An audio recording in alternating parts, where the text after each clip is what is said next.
The chandelier light scattered across crystal glasses and polished silver like the room itself had been trained never to make mistakes.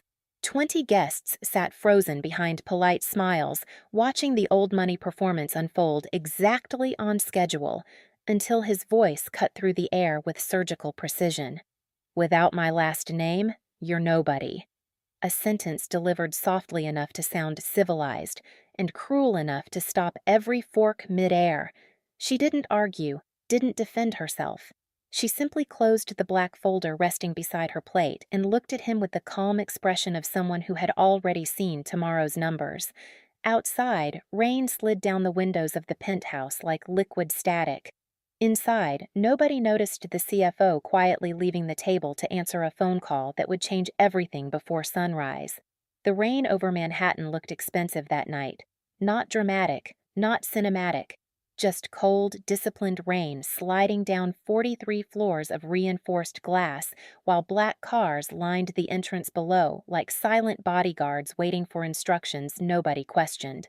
Inside the Harrington residence, the annual family investment dinner was unfolding with mathematical precision. Crystal reflected warm amber light. String music floated invisibly through hidden speakers.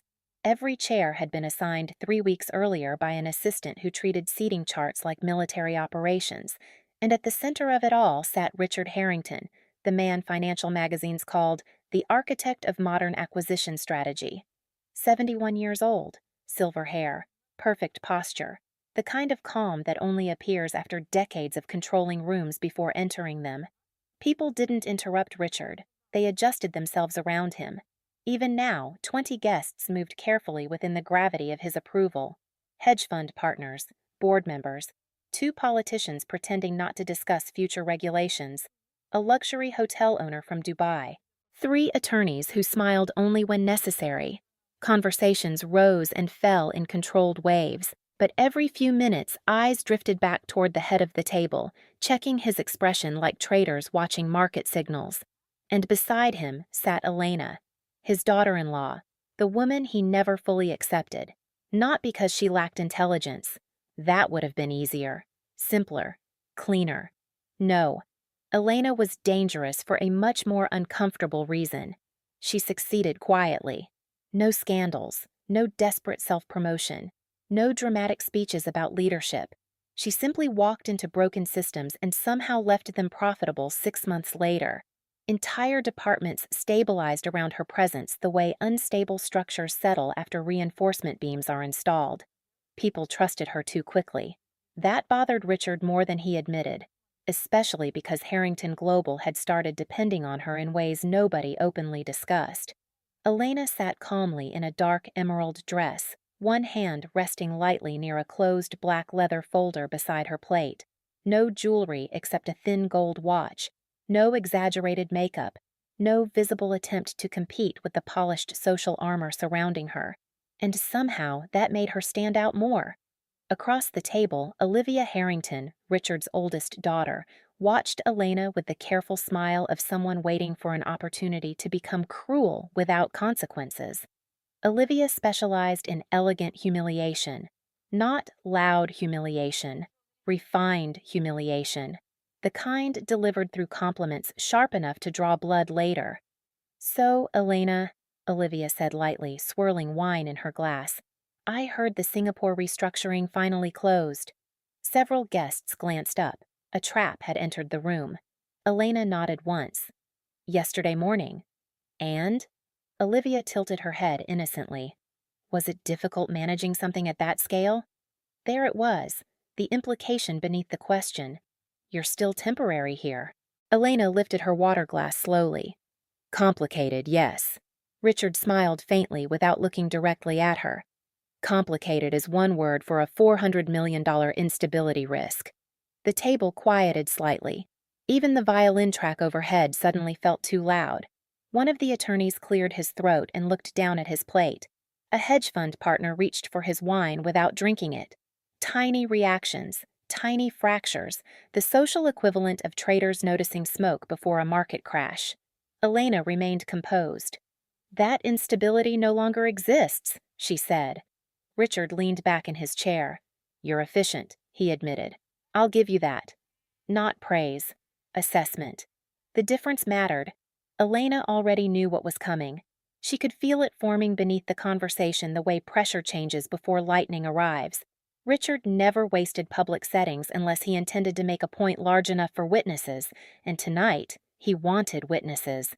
The rain intensified outside, tapping softly against the massive windows. Richard folded his hands.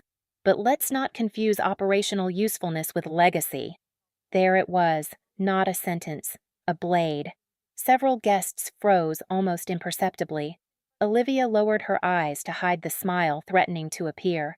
Richard finally turned toward Elena fully, calm and precise.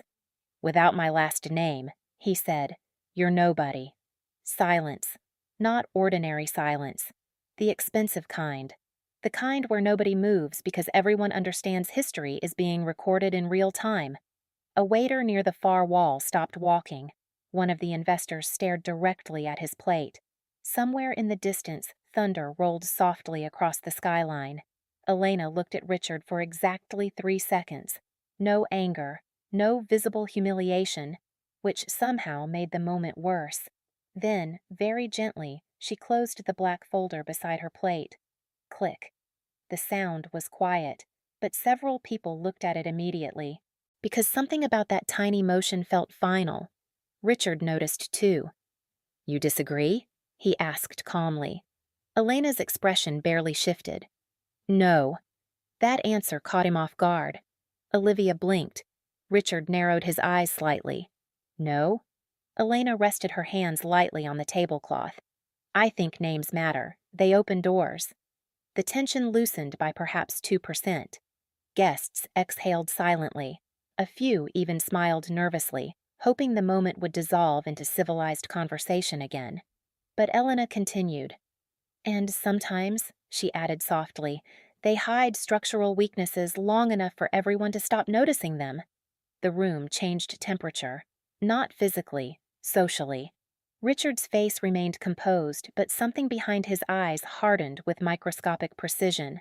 A CFO seated halfway down the table suddenly became very interested in his phone screen because he understood exactly what that sentence meant. Most people at the table didn't, but the finance people did. Structural weaknesses, control dependencies, operational concentration, invisible authority chains, the kind of problems that don't appear dangerous until one person quietly steps away and the entire machine begins discovering which parts were never actually stable. Richard smiled slowly. "A very corporate answer." Elena gave a small nod. "We are at a corporate dinner." A few restrained laughs appeared around the table, nervous and fragile. But Richard wasn't laughing anymore. He studied her the way experienced chess players study opponents after realizing the opening game failed. Interesting. Very interesting. Then his phone buzzed once against the table. He ignored it. 30 seconds later, it buzzed again. This time, the CFO across the table checked his own device simultaneously, and his expression changed immediately. Tiny shift. But Elena saw it. So did Richard. The CFO stood abruptly, trying not to appear abrupt. "Excuse me," he said carefully. "I need to take this." Richard's irritation surfaced instantly. "Now?" "I'm afraid so." The CFO left the dining room quickly, not running. People at that level never ran, but close. Very close. The conversations around the table restarted in fragmented pieces, everyone pretending the atmosphere hadn't just fractured in half. Wine poured again. Someone mentioned European markets. Another guest forced a laugh too loudly, but the rhythm was broken now, because everyone felt it. Something had entered the evening that wasn't supposed to exist. Uncertainty. Elena reached calmly for her water. Olivia leaned closer toward Richard. "Honestly, she's becoming dramatic." Elena heard it, ignored it. Richard kept watching her. Not emotionally, strategically. And for the first time that evening, a thought entered his mind that he didn't entirely enjoy. Why did she bring that folder?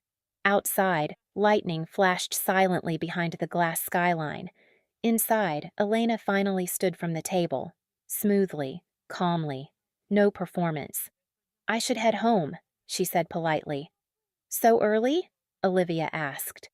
Elena looked toward the rain-covered city beyond the windows. Tomorrow will be busy. Richard's gaze shifted briefly toward the closed folder still resting near her chair. Leaving that behind? Elena looked at it for 1 second, then back at him. No, she said softly. That's the only reason I came. And suddenly, for reasons nobody could yet explain, the room felt very, very quiet again. The elevator ride down from the penthouse lasted 43 seconds. Elena counted every one of them, not because she was nervous, because silence becomes extremely honest after public humiliation. And in that silence, details begin arranging themselves differently. Voices replay, expressions sharpen, tiny reactions suddenly reveal more than entire conversations. Richard's sentence still floated somewhere behind her eyes. Without my last name, you're nobody. Interesting thing about powerful men. Eventually, they confuse visibility with ownership. The elevator doors opened into the marble lobby with a soft, mechanical whisper. Outside, rain painted the city in distorted reflections, white headlights stretching across wet asphalt like fractured timelines.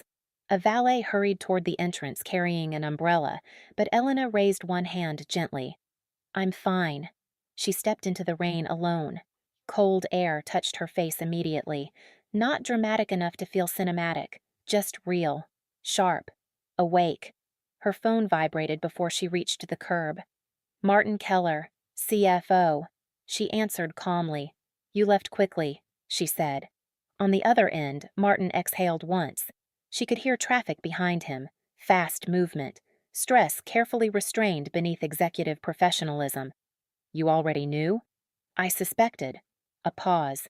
Then, the Singapore transfer triggered an overnight compliance escalation. Elena stopped walking beneath the glow of a street lamp. Rain tapped softly against her coat. And? Martin lowered his voice instinctively, even over the phone. The ownership transition file surfaced earlier than expected. Across the street, a taxi splashed through rainwater without slowing down. Elena closed her eyes briefly. Earlier than expected. Interesting. Who has seen it? She asked. 3 people officially, maybe 6 unofficially. That's fast. Richard doesn't know yet. Another pause. Then Martin added carefully, but he will. A black SUV rolled slowly past her before disappearing into traffic. Above the city, thunder moved somewhere far beyond the skyline. Elena resumed walking. How unstable! Martin gave a dry laugh without humor. You want the CFO answer or the honest answer? The honest one. The board will panic by morning. That sentence hung between them, heavy, measured, real, because Harrington Global wasn't built like ordinary corporations. Publicly, yes, there were shares, structures, governance layers, committees, regulatory frameworks. But privately? Control operated through influence networks, legacy voting pathways, inherited trust agreements, strategic dependency chains, invisible architecture disguised as tradition. And tonight, part of that architecture had quietly shifted. A $400 million shift. Not cash, control. Far more dangerous. Elena reached the corner intersection and stopped beneath the red traffic light. Rainwater slid down illuminated advertising screens above the avenue. Somewhere nearby, music drifted from a rooftop bar filled with people still young enough to think expensive cocktails could solve loneliness. Martin spoke again. The revised authority map changes everything. Not everything. Enough. She didn't answer immediately. Cars passed in silver streams beside her. Finally, she asked, Has legal reviewed the succession exposure? Another pause. Longer this time. That's the problem. Elena already knew, but she let him say it anyway. Martin's voice dropped lower. The succession exposure points directly at Richard. The city suddenly felt quieter. Not literally, psychologically, because some sentences alter spatial perception when you hear them. Elena. Yes? If this becomes public before the board briefing tomorrow, he exhaled carefully. This company is going to discover very quickly who actually holds operational stability. A green light appeared overhead. Pedestrians moved around her in blurred motion while she remained still. Then Elena smiled faintly. Not satisfaction, recognition. Because for 3 years she had watched executives treat invisible labor like oxygen, important but forgettable. The systems she stabilized, the negotiations she prevented from collapsing, the international relationships she repaired quietly before shareholders ever sensed instability. People praised outcomes, rarely infrastructure, until infrastructure moved. Then suddenly, everyone remembered where the load-bearing walls were hidden. "Send me the revised report," Elena said. "You already have it." She looked down briefly at the black leather folder under her arm. Of course she did. Martin hesitated again before speaking. "There's another issue." "There's always another issue." The Zurich partners delayed their signature pending clarification. That got her attention. Her pace slowed. Pending clarification of what? Martin answered carefully. "Who actually controls strategic operations now?" There it was, the sentence underneath all the other sentences. Not who owns the company, who controls movement. In large corporations, those were very different things, and sophisticated investors knew it. Elena looked up toward the skyline where Harrington Tower still glowed against the storm clouds like an illuminated monument to certainty. Funny thing about monuments, most collapse long before they realize erosion already started. "When did Zurich call?" she asked. 8 minutes after dinner began. Meaning, while Richard was humiliating her publicly, international partners were already questioning internal control stability privately. The irony almost felt artistic. Martin continued, "And there's something else you should know." "Elaborate." "The board members aren't scared about losing money." Elena crossed the street slowly. "They're scared because the dependency audit became visible. Now that mattered, because dependency audits were corporate X-rays. They revealed the uncomfortable truth hidden beneath polished executive mythology, which people actually kept the machine alive. And according to the latest audit, too many critical systems pointed toward Elena.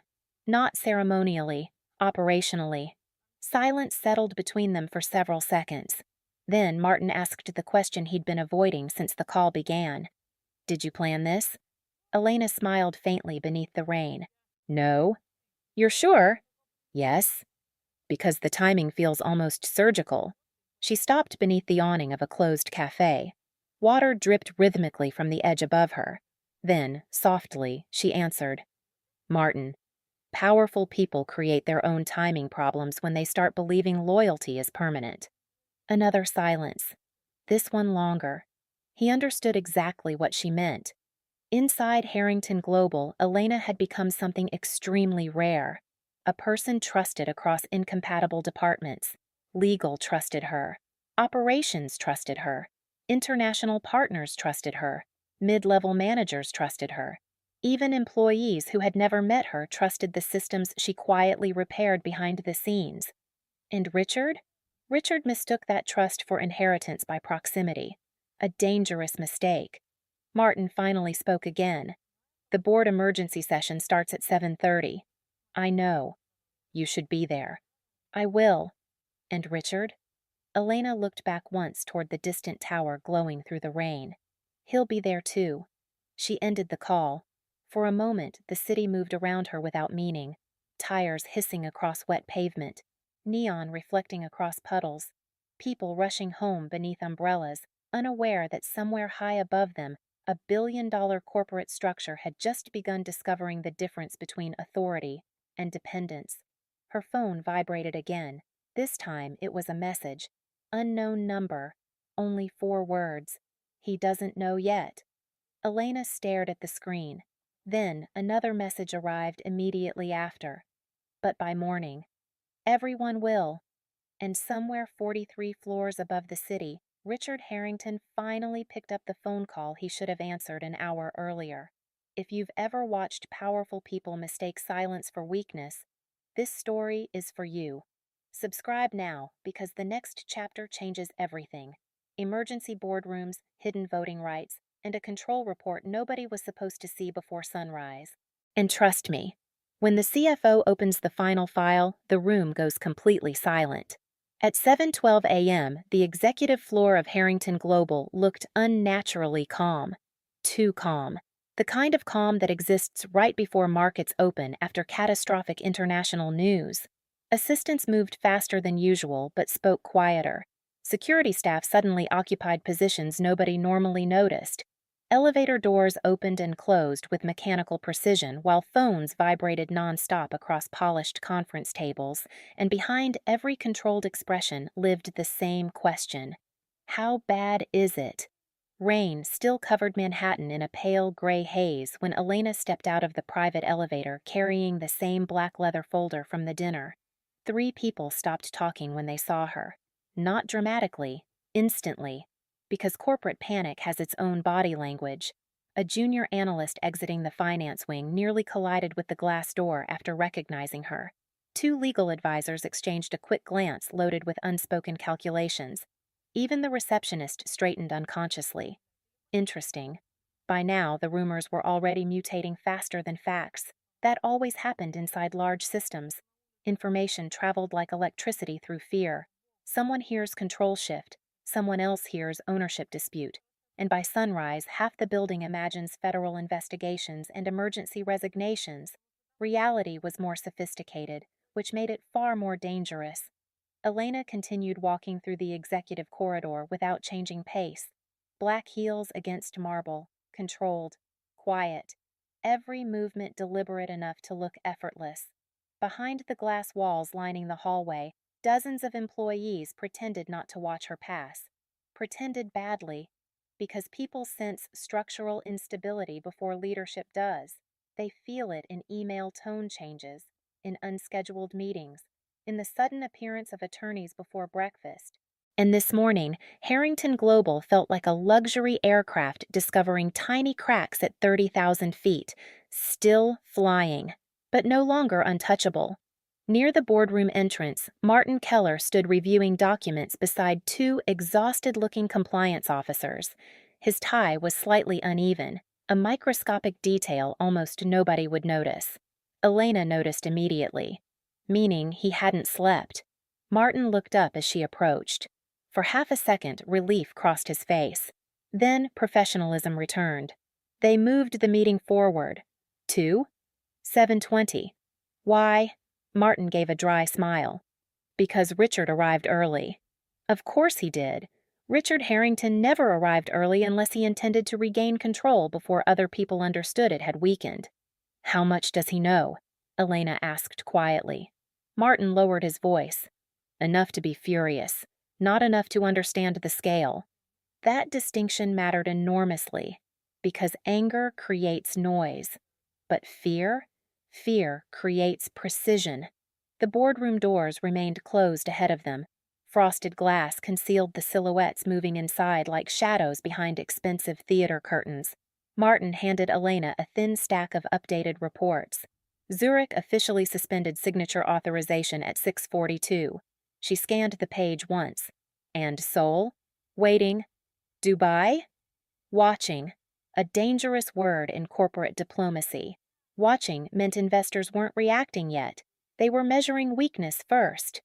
Elena closed the report. And dependency exposure? Martin hesitated, then handed her another file separately. Thicker, red-tabbed. Ah, that one. The real problem. Not the ownership shift itself, the operational concentration audit attached to it. Elena opened the first page briefly while Martin watched carefully.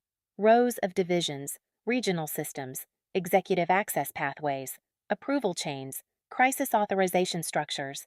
And beside an alarming number of them, the same name appeared repeatedly.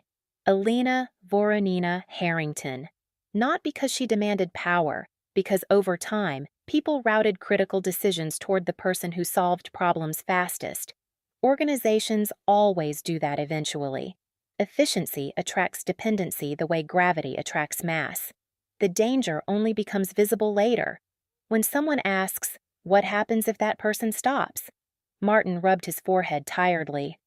Legal believes the board underestimated your operational footprint by almost 40%. Elena looked up slowly. 40? They're still recalculating. From inside the boardroom, raised voices suddenly became audible through the glass. Richard, sharp, controlled. Dangerous. Another voice answered defensively. Then silence again. Martin exhaled carefully. He thinks someone orchestrated this. Someone did. Martin frowned slightly. Elena closed the folder. Years of executive arrogance orchestrated it. For the first time that morning, Martin almost smiled. Almost. Before he could answer, the boardroom doors opened abruptly. Richard Harrington stepped out. Perfect suit, perfect posture, perfect control, except for the eyes. The eyes gave him away. Not panic, something rarer. Disorientation. Because powerful men can tolerate opposition. They understand enemies, lawsuits, competition, betrayal. But dependency? Dependency humiliates them, especially when it becomes measurable.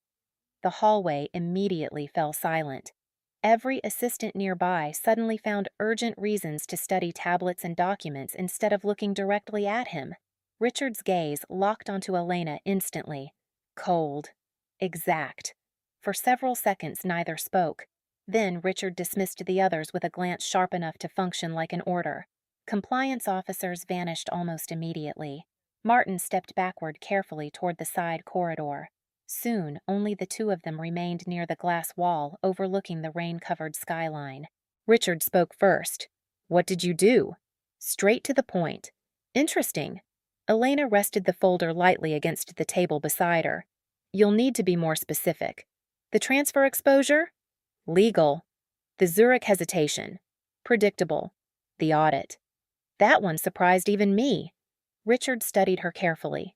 He was searching now, not for facts, for intent, because intent changes negotiation dynamics. If Elena planned this, then she was an opponent. If she didn't, then the situation might be worse, because uncontrolled structural failure cannot be reasoned with. "You embarrassed me last night," he said quietly. Elena tilted her head slightly. "No, Richard. Not father-in-law. Not Mr. Harrington. Richard, you embarrassed yourself." The temperature in the hallway seemed to drop instantly. A junior assistant entering from the far corridor froze mid-step before silently retreating backward. Richard's jaw tightened almost invisibly. "You think this company exists because of operational reports?" "I think this company survives because someone notices problems before investors do."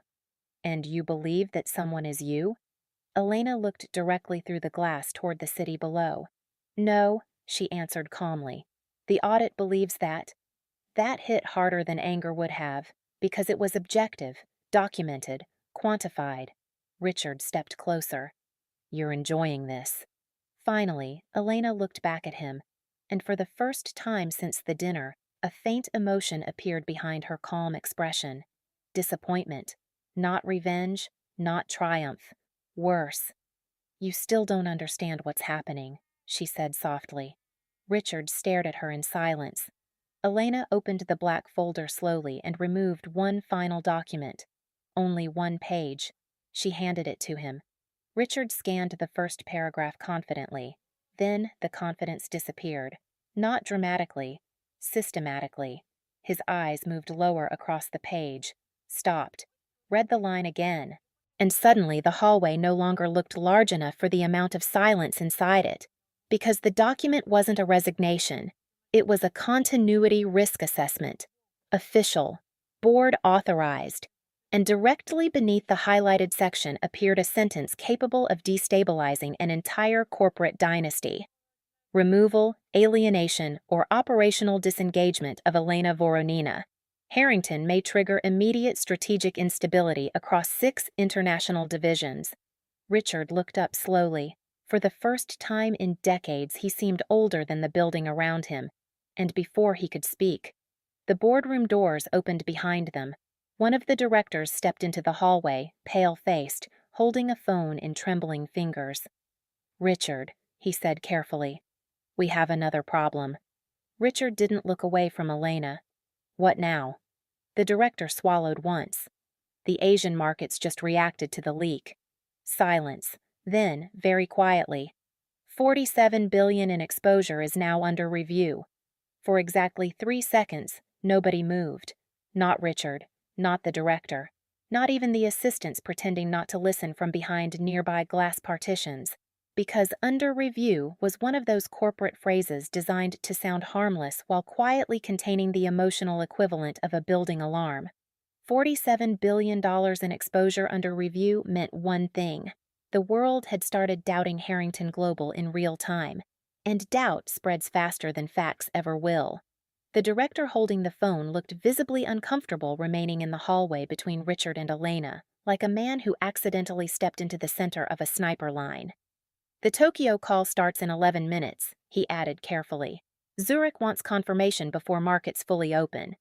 Richard finally turned toward him. Who leaked it? Wrong question. Elena noticed immediately. When systems begin destabilizing, insecure leaders search for traitors before vulnerabilities. It gives the illusion of control. A villain feels manageable. Structural weakness does not. The director hesitated. We don't know yet. Richard's expression hardened further. Find out. Then he walked past both of them toward the boardroom without another word. But Elena caught it, that microscopic change in pace, half a second slower than normal. Richard Harrington was beginning to realize something profoundly unpleasant. This situation was no longer moving at his speed. Inside the boardroom, 12 executives sat around a 40-foot black conference table polished so perfectly it reflected ceiling lights like dark water. Multiple screens glowed along the walls displaying market feeds, regional exposure maps, legal notifications, and investor alerts arriving faster than assistants could categorize them. Nobody touched the catered breakfast. Coffee, however, was disappearing aggressively. As Elena entered beside Martin, conversations lowered instantly. Some executives looked relieved to see her. Others looked nervous about being seen looking relieved. Important distinction. At the far end of the table, Richard remained standing, dominating space by instinct. The massive screen behind him displayed one flashing headline from a private international terminal. Harrington Global Control Structure under internal review. Minimal wording. Maximum damage. One of the board members, a gray-haired private equity veteran named Samuel Reed, removed his glasses slowly. We need immediate clarification, he said. Now! Richard answered before anyone else could speak. The company remains stable. Samuel didn't blink. Then why are international partners delaying authorization? Temporary uncertainty. Temporary uncertainty cost us 12 points in pre-market confidence overnight. Another board member leaned forward. And Tokyo's demanding operational assurances tied specifically to Elena. There it was again. Not tied to Richard, not tied to the Harrington family. To Elena. The room felt tighter after that sentence. Richard's tone sharpened slightly. Operational confidence is not the same as executive dependency. Martin quietly slid a document across the table. Naturally, he said. Several board members opened the report simultaneously. Then silence spread outward in stages. One executive sat back immediately. Another muttered something under his breath. Someone near the legal division whispered, Jesus Christ, because the report quantified something nobody wanted quantified. Over the last 3 years, Elena had become the invisible stabilizer across multiple international sectors simultaneously. Supply chain recovery, partner retention, regulatory negotiations, cross-border restructuring, crisis arbitration, executive mediation. Half the company's emergency pathways quietly routed through her authority before reaching Richard's office at all. Not by formal decree, by efficiency evolution. Systems adapted around competence, and now those systems were visible. Samuel Reed looked toward Richard slowly. You knew about this? Richard remained standing. No system becomes indispensable accidentally. Elena finally spoke. No, she said calmly. It becomes indispensable when leadership repeatedly ignores infrastructure until only one person keeps repairing it. A dangerous sentence. Not emotional. Verifiable. The legal counsel near the center of the table adjusted her glasses carefully. The issue isn't only dependency. Everyone looked toward her. She opened another section of the report. There's also the revised voting alignment. Ah, that one. The real earthquake. Richard's expression darkened instantly. One by one, board members turned pages, and one by one, their faces changed. Because beneath layers of subsidiaries, restructuring vehicles, transitional trusts, and international holding adjustments, something deeply uncomfortable had emerged during the overnight audit. Control pathways had shifted. Not illegally, not secretly. Contractually, every signature valid, every clause enforceable. But the final structure created a scenario almost nobody anticipated. Samuel looked directly at Elena. "You have indirect blocking authority?" Elena answered honestly. "Yes." Another silence. Sharp this time. Electric. Because blocking authority at that level didn't mean ownership. It meant something far more dangerous. No major strategic movement could proceed cleanly without her cooperation. Across the table, Olivia Harrington entered the room late, still carrying her phone. Her confidence disappeared almost instantly after seeing the expressions around her. What happened? Nobody answered immediately. Samuel finally slid the report toward her. Olivia skimmed the first page casually, then stopped, read slower, then slower again. Color drained from her face with astonishing speed. "That's impossible," the legal counsel answered quietly. "It's fully enforceable." Olivia looked toward Richard instinctively, expecting immediate denial. Instead, she found silence, and that frightened her more. Outside the glass walls, the executive floor moved like a disturbed anthill. Employees rushed between departments, security protocols updated in real time, financial media requests multiplied by the minute. Inside the room, the atmosphere had transformed completely. This was no longer about humiliation at a family dinner. This was about succession exposure, about invisible power, about discovering the difference between public leadership and operational gravity. Martin's phone vibrated again. He checked the screen. His face changed immediately. Samuel noticed first. "What is it?" Martin hesitated. Richard's patience snapped slightly. "Speak." Martin looked toward Elena once before answering. "The Zurich partners just issued a conditional continuation notice." The room froze again. Samuel leaned forward. "Conditional on what?" Martin swallowed carefully, then read directly from the message. "Strategic continuity assurances must include formal retention guarantees regarding Elena Voronina Harrington." Nobody spoke. Even the air conditioning suddenly sounded loud. Olivia looked horrified. One board member actually laughed once under his breath, not because anything was funny, but because sometimes people laugh when reality becomes too structurally absurd to process normally. Richard stared at the table in absolute silence, and for the first time in his entire career, the room around him had stopped orbiting his authority. It was orbiting risk instead. Then Elena quietly closed her folder. The sound echoed far louder than it should have. Click. Every eye turned toward her instantly. Elena stood slowly, calm as ever. No victory smile, no dramatic performance, which somehow made the moment infinitely more unsettling. "I think," she said softly, "everyone finally understands the difference between a family name and a load-bearing wall." No one answered, because deep down, every person in that room knew the terrifying part wasn't the control shift. The terrifying part was this: she hadn't threatened anyone, and the company was still falling toward her gravity anyway. By 11:40 a.m., financial media helicopters were circling above Midtown, not because Harrington Global had collapsed, because it hadn't. Yet. That was always the moment investors feared most. The space between visible stability and invisible failure. Markets can survive bad news. They struggle with uncertainty. But dependency exposure tied to leadership fractures? That kind of story spreads through institutions like smoke through ventilation systems. You don't see the fire immediately. You just realize breathing changed. Inside Harrington Tower, conference rooms filled faster than calendars could update. Legal teams occupied entire floors. Compliance officers carried stacks of printed reports like emergency responders transporting medical scans after an accident nobody fully understood yet. And everywhere, one sentence kept repeating in whispers: "She has blocking authority." Different tone every time. Fear, Admiration, confusion, sometimes all three together. Elena stood alone near the eastern glass wall overlooking the river, watching gray clouds drag slowly across Manhattan. Her reflection floated faintly against the skyline. Calm posture, dark coat, loose strands of hair moving slightly in the conditioned air. Her phone had not stopped vibrating for almost 2 hours. International calls, board requests, private messages, 3 recruitment offers disguised as informal conversations. One venture group from London had offered her an emergency dinner before noon. Interesting how quickly loyalty becomes networking when power shifts direction.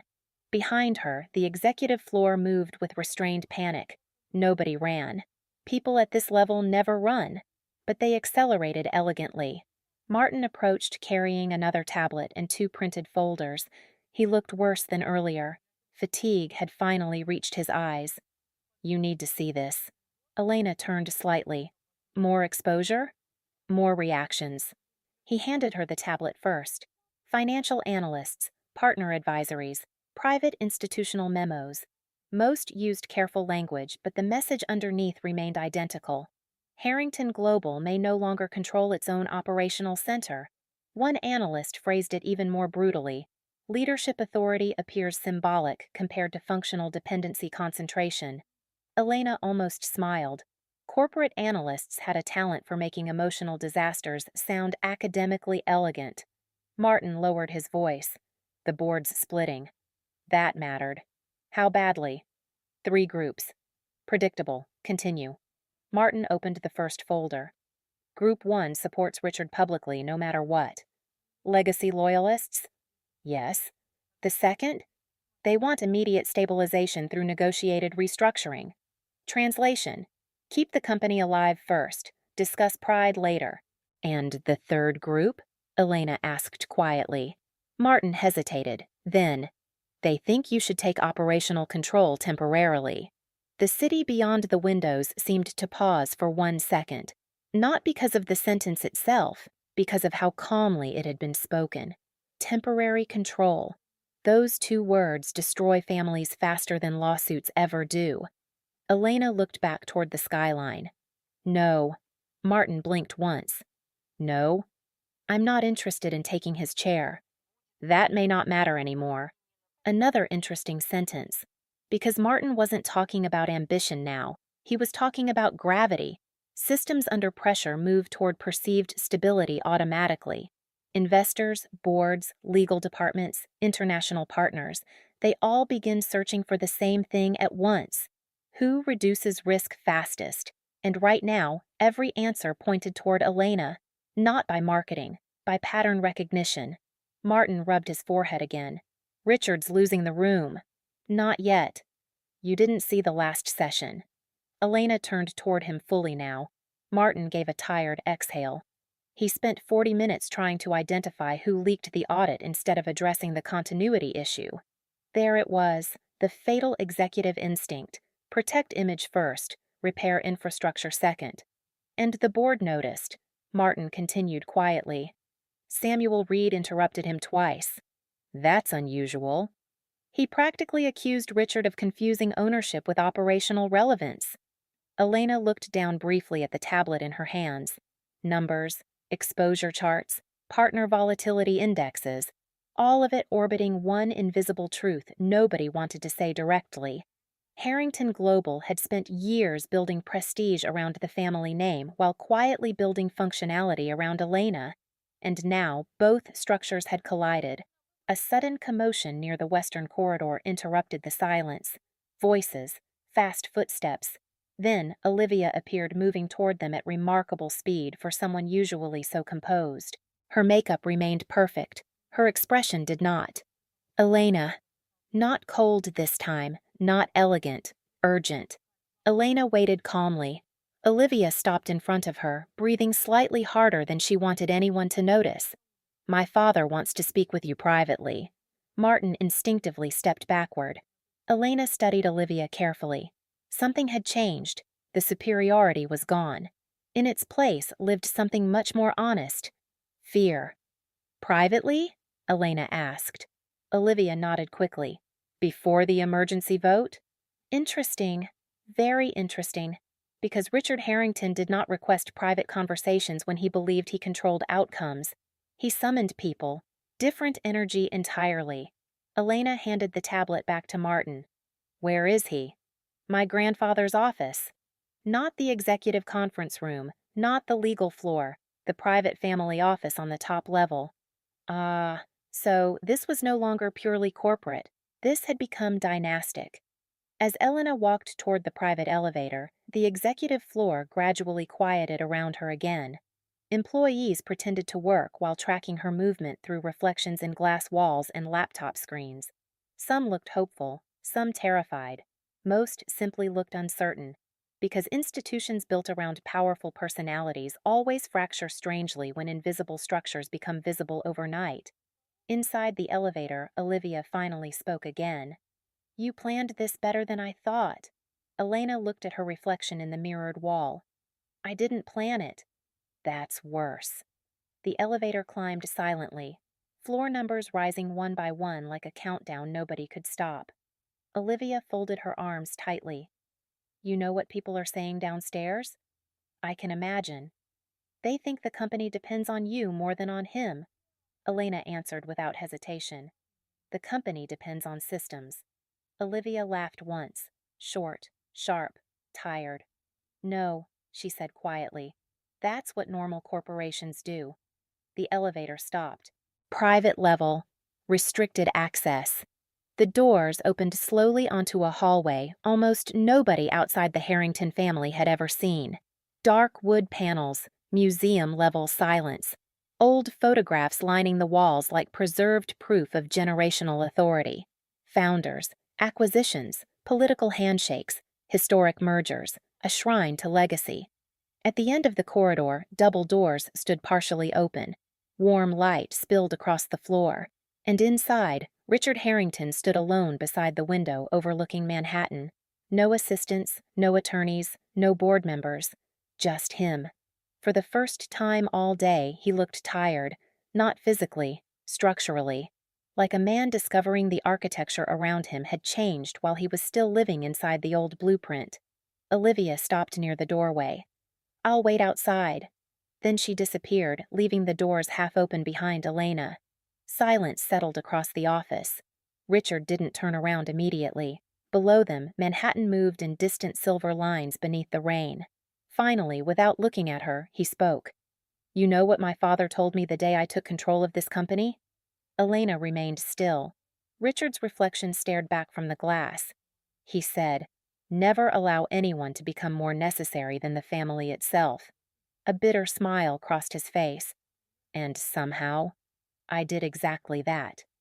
The room became very quiet after that, because for the first time since the dinner began the night before, Richard Harrington had finally stopped speaking like a chairman and started speaking like a man who understood he might already be too late.